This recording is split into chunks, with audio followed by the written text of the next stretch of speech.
The only person held legally responsible for the team of basketball cheats who faked their way to Paralympic gold at Sydney 2000 now denies he knew anything about it. Speaking for the first time since his conviction in 2013, he says the accusations against him were absurd and unfounded. It's described by some as the worst example of cheating in sporting history.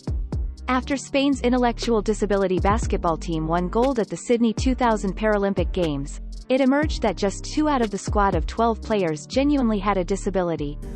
The scandal led to a total ban on athletes with an intellectual disability from the 2004 and 2008 Paralympics, destroying the careers of thousands of sportspeople around the world. The man found by a Spanish court to have devised and executed the plot to recruit talented young non-disabled basketball players was Fernando Martín Vicente, then president of the Spanish Sports Federation for People with Intellectual Disability and vice president of the Spanish Paralympic Committee.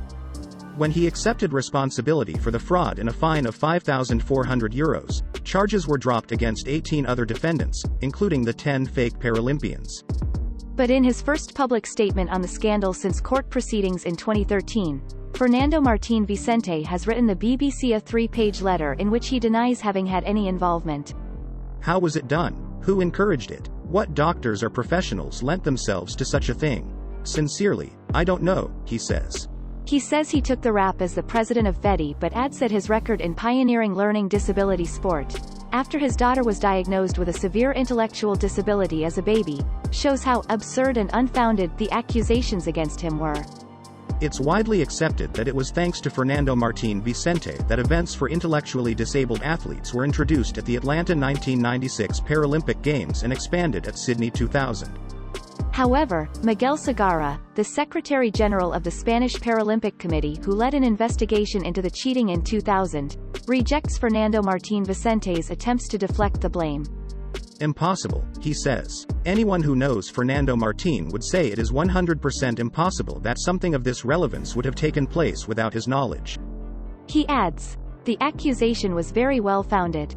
The judge in his final statement was saying that everything was done under the orders and the instruction of Fernando Martín. And he says that Fernando Martín Vicente's record as a champion of intellectual disability sport is not relevant to the question of his guilt or innocence.